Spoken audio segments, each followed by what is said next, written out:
bagyo o tropical cyclone ay isa sa nakakapinsalang kalamidad na nararanasan ng ating bansa. Mas tumataas ang mga pangangamba ng mga Pilipino dahil sa patuloy na pagbabago ng ating klima. Kasama natin ngayon si Miss Blanca upang iulat ang mga payo ng bumbero sa mga mamamayan ng Tagkawayan kung sakaling magkaroon ng sakuna. Miss Blanca? Miss Mendoza, ngayon narito kami sa fire station ng Tagkawayan, Quezon at nakapanayam namin ang head ng departamentong ito. Sinaad niya ang mga payo na dapat natin gawin tuwing may paparating na bagyo at ilang safety at fire prevention tips. Kapag may paparating na bagyo, ang pinaka-ano natin siya, tips, ang dapat natin gawin para safe tayo lahat is kung ano yung report. Manitili tayo dun sa reporting ng government natin kung ano pinapagawa sa atin. So, meron tayong iba-ibang lugar kasi. Diba? Meron tayong prone sa landslide, meron tayong prone sa storm surge, lalo yung mga malalapit sa dagat. So, mag-iiba-iba yung hazards nila.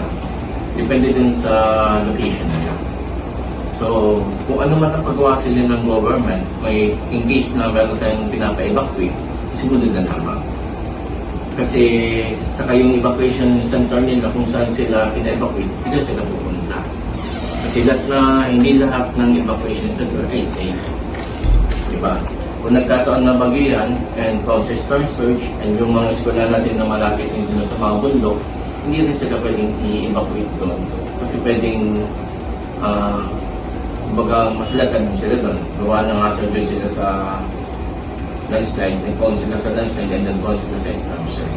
Maraming salamat, Miss Blanca.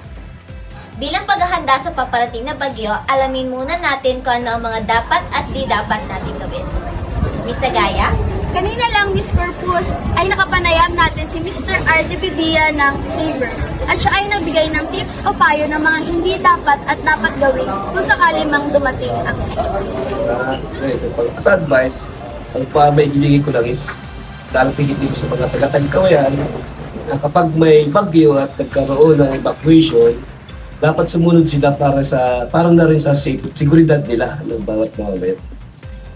Sa ano naman po, sa organisasyon niyo po na kinabibilangan, ano po yung mga paghahandang ginagawa niyo po kung sakaling may abiso po na darating na bagyo? Ay, sa amin, sa Sever, ang preparasyon na ginagawa namin ay nanggagaling sa LGU MDRR, Laratigit.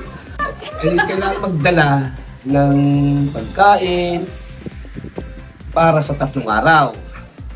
At saka wag umasa agad sa relief goods saka magdala ng gamot, damit, battery para sa flashlight at ilagay sa isang lalagyan na di mababasa ang mga mahalagang dokumento.